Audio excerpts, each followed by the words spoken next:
నమస్తే, welcome to పోరాటగలం TV. నేటి వార్తా విశేషాలు.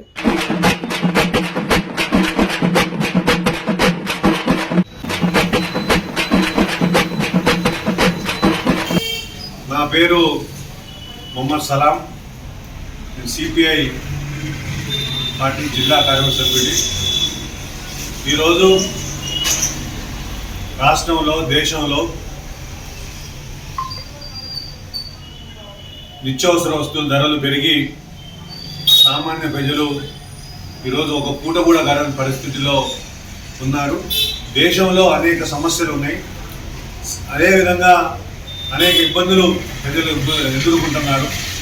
దీని మీద నుంచి దృష్టి మళ్లించడం కోసం ఈరోజు కేంద్ర ప్రభుత్వం కావాలని చెప్పి ఒక రకమైన మతాన్ని సృష్టించి దేశాన్ని అల్లకొలం సృష్టిస్తున్నారు.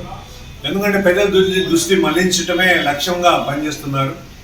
ఎక్కడైతే ఎన్నికలు ఉన్నాయో లేదా రాబోయే ఎన్నికలను దృష్టిలో పెట్టుకొని రాష్ట్రాల్లో దాని మీద అక్కడ ఉన్న సమస్యల మీద నుంచి దృష్టి మళ్లించడం కోసం అక్కడ రెచ్చగొట్టడం మొదలు పెడుతున్నారు. ఈరోజు చూడండి, మీరు దేశవ్యాప్తంగా ఈరోజు నిన్న బీహార్, అదేవిధంగా అస్సాం, అదేవిధంగా మణిపూర్ ఇలాంటి అన్ని ప్రాంతాల్లో రెచ్చగొట్టే ప్రకటన చేస్తూ నిన్న మొత్తం కూడా అన్ని ఛానల్స్లో ఎంపీలు మాట్లాడే మాటలు ఎట్లయితే రెచ్చగొడుతున్నారంటే, దేశంలో ప్రతి ఒక్క విషయాన్ని తీసుకొచ్చి పాకిస్తాన్ ఇంకో దేశం పేరు చెప్పి రెచ్చగొట్టడం జరుగుతుంది.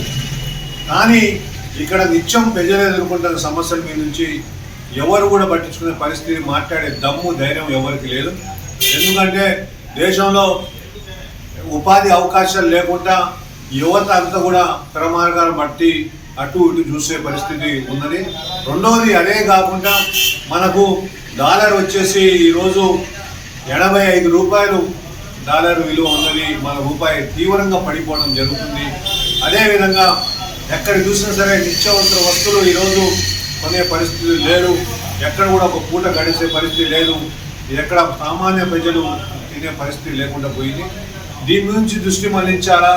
రెండవది ఏంటంటే ఉపాధి అవకాశాల నుంచి దృష్టి మళ్లించాలా, దేశంలో ఆర్థిక పరిస్థితి మీద నుంచి దృష్టి మళ్లించాలని చెప్పి ఒక ఆలోచనతో ఈరోజు కేంద్ర రాష్ట్ర ప్రభుత్వాలు, అనేక ప్రభుత్వాలు పనిచేస్తున్నాయి. కేవలం ఒకటే దొరికింది ఇప్పుడు ఏంటంటే, ఎక్కడ చూసినా సరే మతం, హిందూ ముస్లిం అనే ఒక పేరు మీద దేశాన్ని నడుపుతున్నారు. ఇది మంచిది కాదు, దేశానికి మంచిది కాదు. యువతని రెచ్చగొట్టే పరిస్థితిని వెంటనే కేంద్ర రాష్ట్ర ప్రభుత్వం విడనాడాలని చెప్పి సిపిఐ పార్టీ విజ్ఞప్తి చేస్తుంది.